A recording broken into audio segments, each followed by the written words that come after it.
नमस्कार बच्चों। आज के वीडियो में हम अपने टॉपिक को आगे बढ़ाते हुए देखेंगे फैटी एसिड की सिंथेसिस। अभी तक हमने इससे पहले beta oxidation of fatty acid देखा था। आज हम देखेंगे de novo synthesis of fatty acid. ये जो आप वर्ड देख रहे हैं de novo, इसका मतलब होता है न्यू। ये एक लैटिन वर्ड होता है जिसका मतलब होता है न्यू। तो मींस न्यू फैटी एसिड का सिंथेसिस यहाँ पे हम देखेंगे। अब हमने सबसे पहले यहाँ पे हम बात कर लेते हैं कि इसका लोकेशन क्या है। ये जो रिएक्शन होगी या ये प्रोसेस होगा, ये हमारे सेल में कहाँ पे होगा? ये होगा साइटोप्लाज्म में। हमारे सेल के साइटोप्लाज्म में ये रिएक्शन आपकी होगी फैटी एसिड की सिंथेसिस। अब इसमें कई सारे टिश्यूज इन्वॉल्व रहेंगे, जैसे लिवर है, किडनी है, एडिपोज टिश्यूज हैं, लैक्टिन ग्लैंड है। तो यहाँ पे इन सब के जो सेल्स होंगे वहाँ पर फैटी एसिड की सिंथेसिस आपकी कंप्लीट होती है।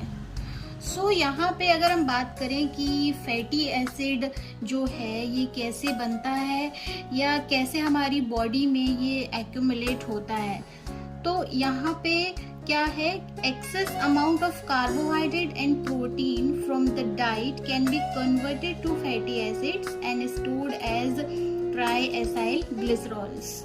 जब हम डाइट लेते हैं या खाना खाते हैं तो उस समय क्या होता है, अगर आप ज़्यादा अमाउंट में कार्बोहाइड्रेट ले रहे हैं या प्रोटीन्स ले रहे हैं तो क्या होगा, हमारी बॉडी को जितनी एनर्जी की ज़रूरत होगी वो उतनी ग्लूकोज से ले लेगा, ठीक है, अमीनो एसिड से ले लेगा। लेकिन जो बच जाएगा, अगर आप एक्सेस अमाउंट में ये सारी चीज़ें लेते हैं, कार्बोहाइड्रेट या प्रोटीन एक्सेस अमाउंट में अगर आप ले रहे हैं, तो क्या होता है, ये जो बचा हुआ कार्बोहाइड्रेट और प्रोटीन होता है ये आपका फैट में कन्वर्ट हो जाता है, ठीक है, और ये आपका ट्राइएसाइल ग्लिसरॉल के फॉर्म में ये हमारे एडिपोज टिश्यूज में ये स्टोर हो जाता है जाके।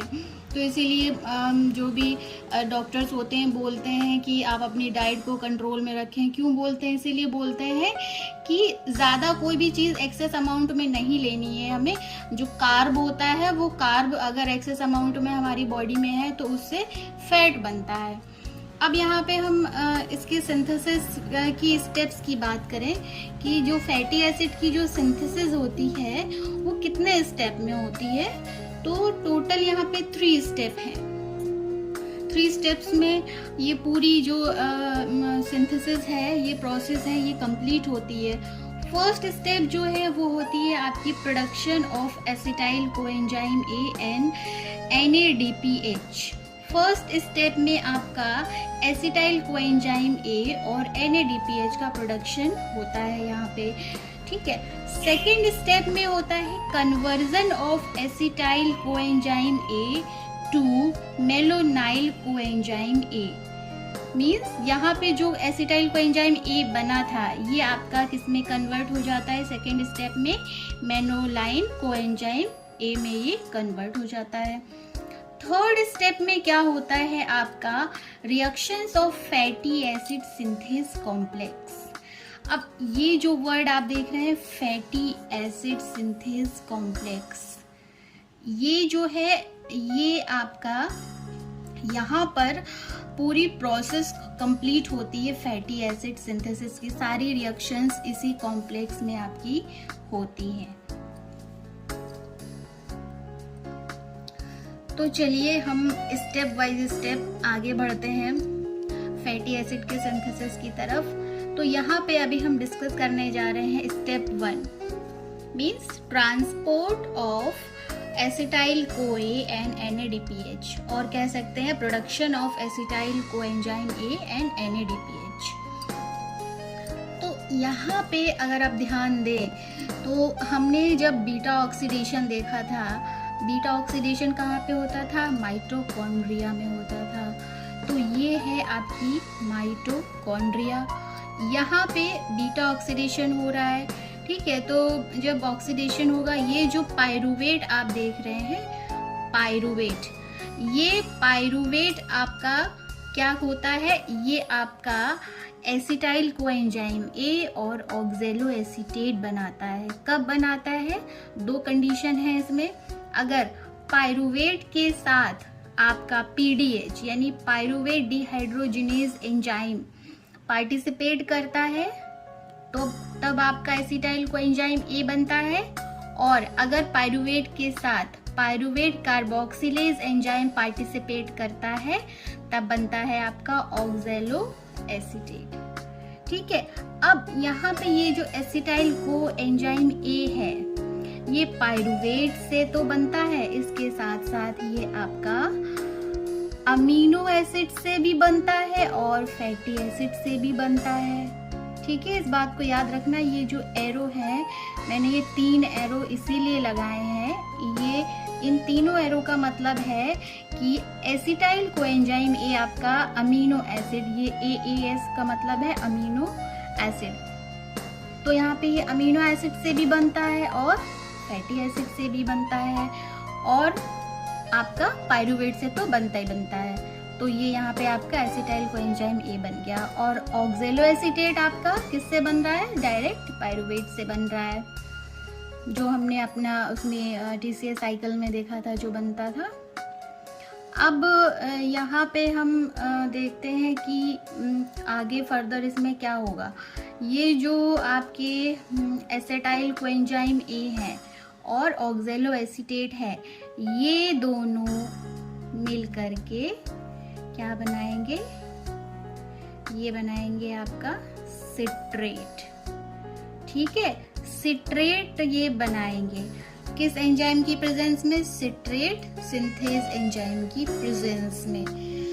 ठीक है, अब ये जो सिट्रेट है आपका, ये सिट्रेट आपका माइटोकॉन्ड्रिया से बाहर जाने की कोशिश करेगा, ये बाहर जाएगा। अगर क्यों ये सिट्रेट क्यों बना? ये जो बनने की इसकी जरूरत इसलिए भी थी क्योंकि ये जो एसिटाइल कोएंजाइम ए है ये एज सच हमारा माइटोकॉन्ड्रियल मेम्ब्रेन को पार नहीं कर पाता है। तो ये क्या होता है, ये ऑक्जेलो एसीटेट के साथ कंडेंस होकर के सिट्रेट के फॉर्म में आता है और ये इजीली आपका माइटोकॉन्ड्रियल मेम्ब्रेन से ये इजीली साइटोप्लाज्मा में पहुंच जाता है। क्यों? क्योंकि हमें फैटी एसिड की सिंथेसिस कहाँ करानी है? साइटोप्लाज्मा में करानी है। माइटोकॉन्ड्रिया में तो नहीं हो रही, माइटोकॉन्ड्रिया में तो नहीं हो रही है ना।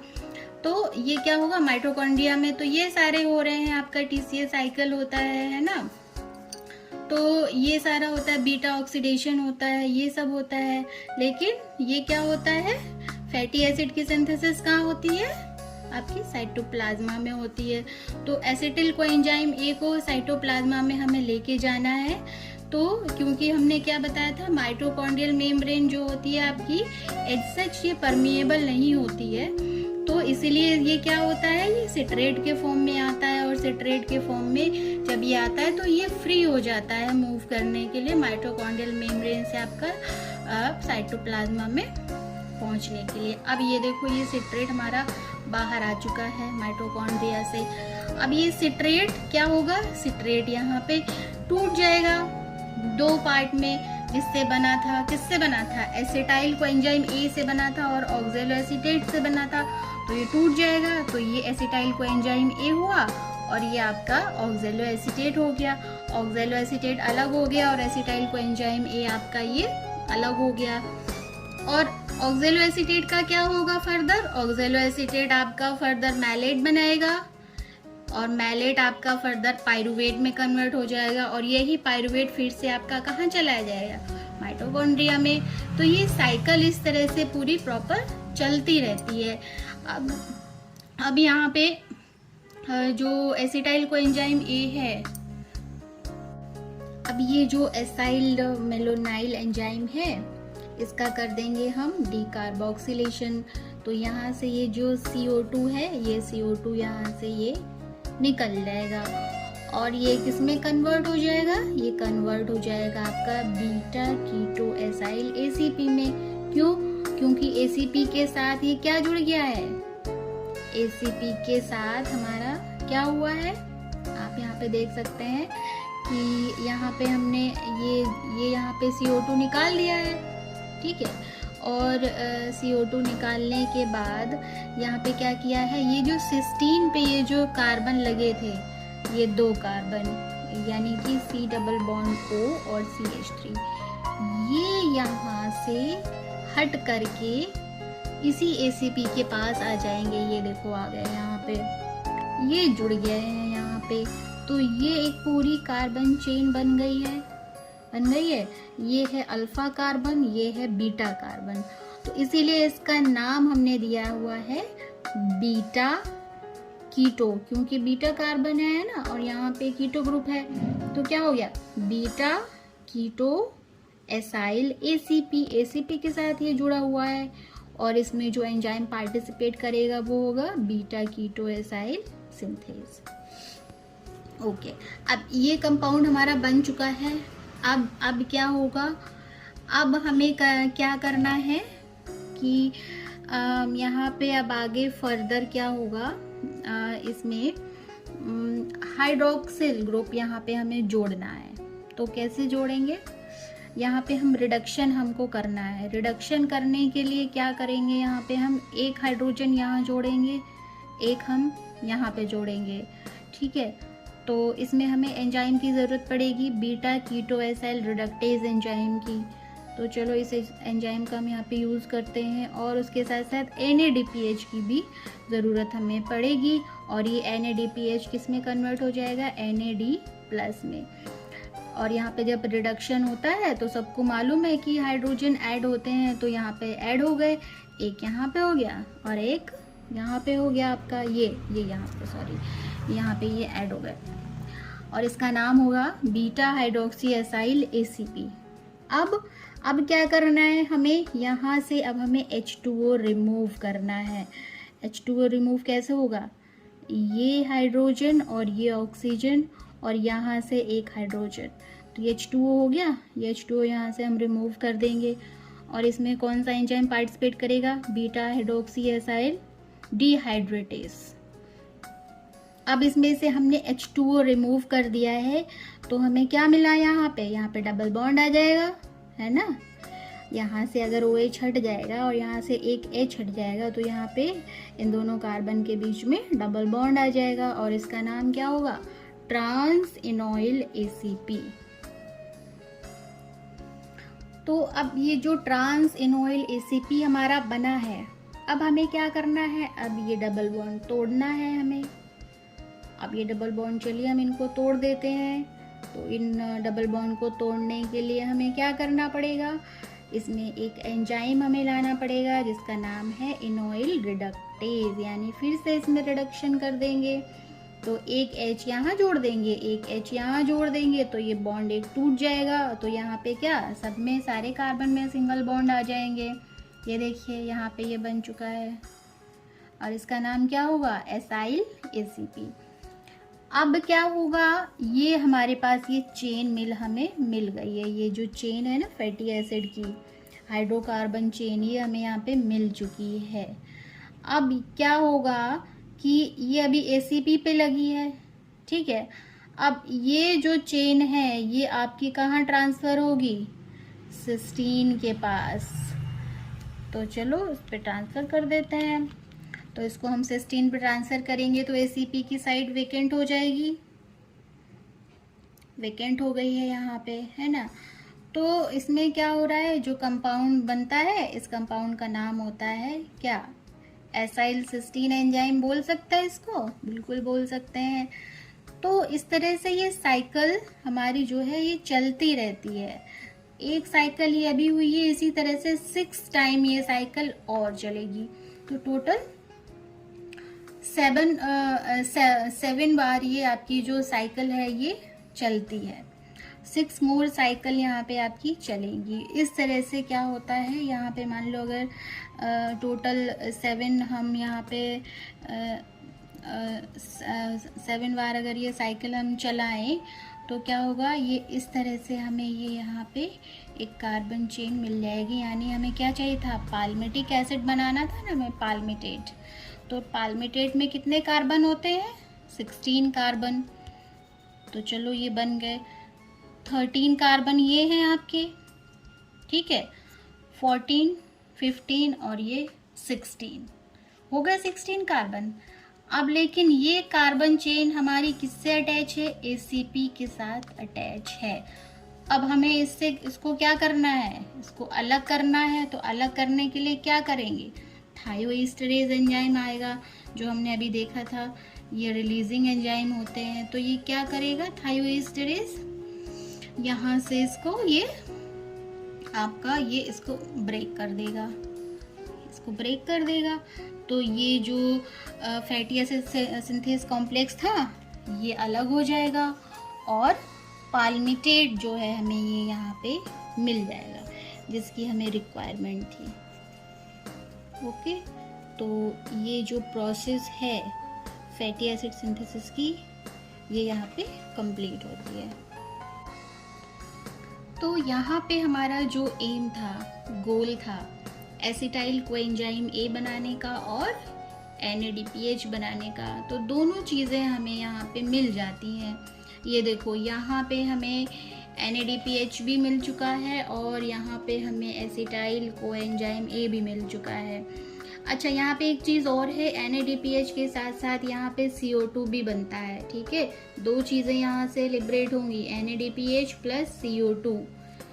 तो यहाँ पे क्या होगा, ये एसिटाइल कोएंजाइम A बन गया। अब यही एसिटाइल कोएंजाइम A हम चाह रहे थे फैटी एसिड की सिंथेसिस के लिए, तो ये फैटी एसिड के पास हम इसको पहुंचा देते हैं। अब हम चलते हैं अपने दूसरे स्टेप की तरफ।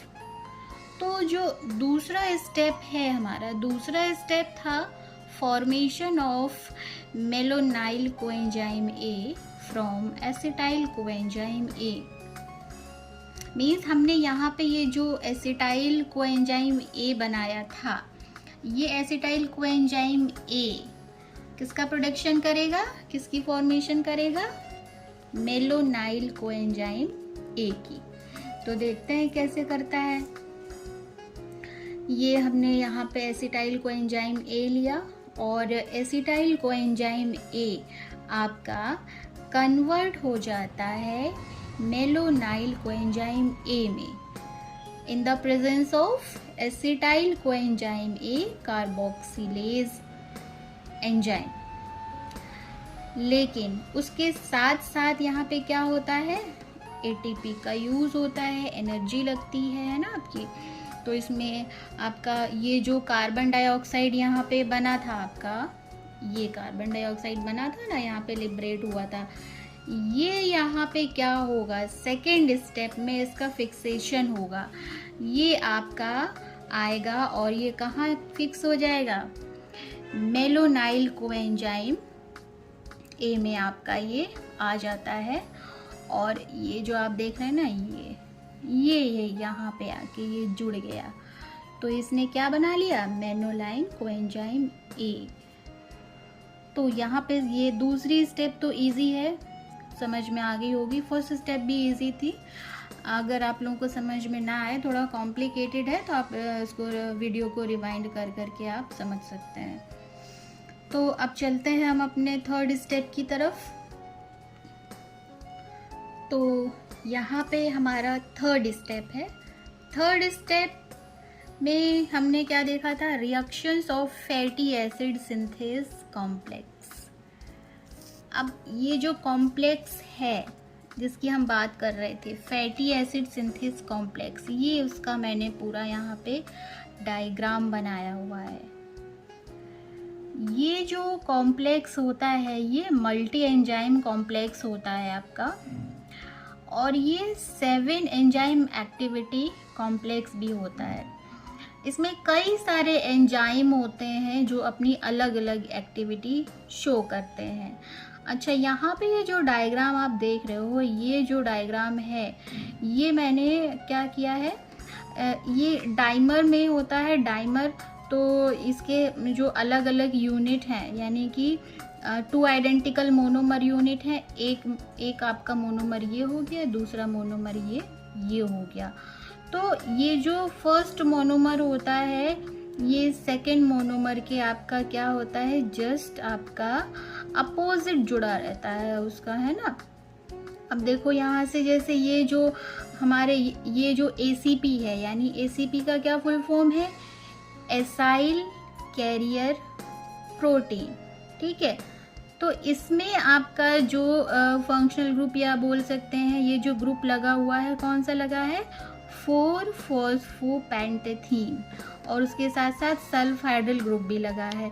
और ये जो इसका ACP का ये जो आपका सल्फ हाइड्रल ग्रुप है ये वाला, ये दूसरे सल्फ हाइड्रल के बिल्कुल करीब होता है ना, बिल्कुल उसके नज़दीक होता है ये यहाँ पे दूसरे मोनोमर के।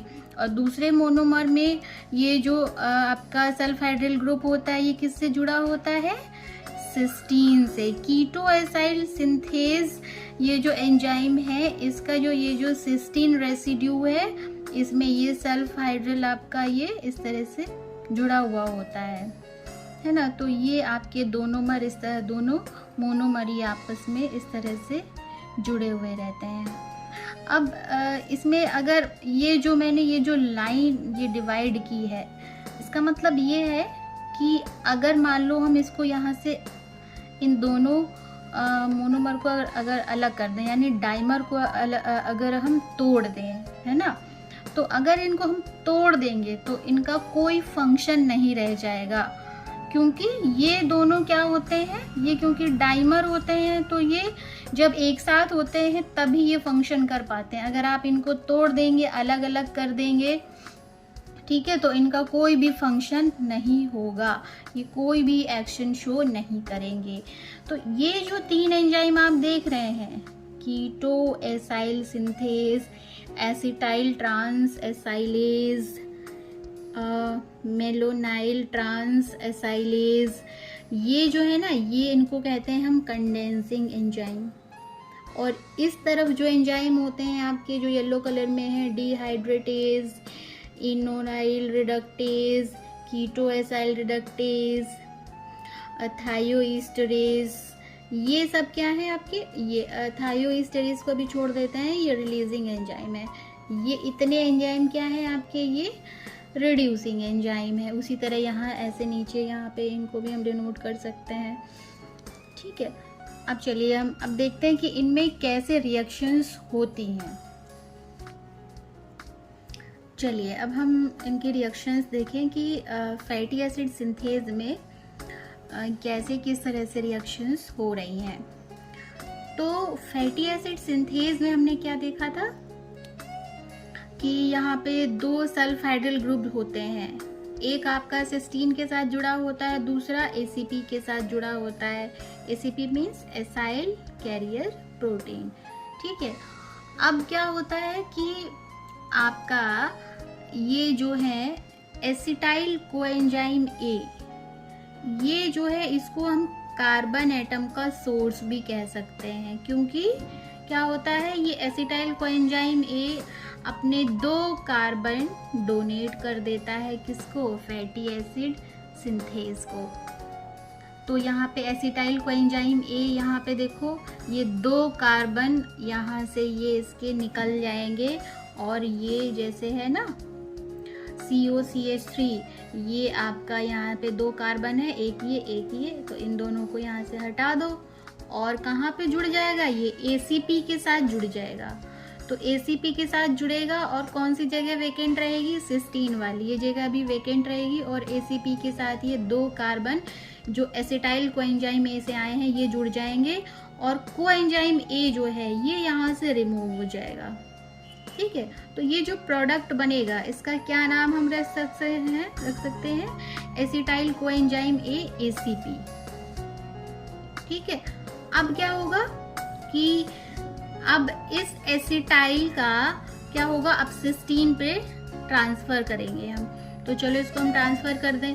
तो जब ये सिस्टीन पर ट्रांसफर होगा तो ACP की जगह वेकेंट हो जाएगी, तो इसको देखो ट्रांसफर कर दो।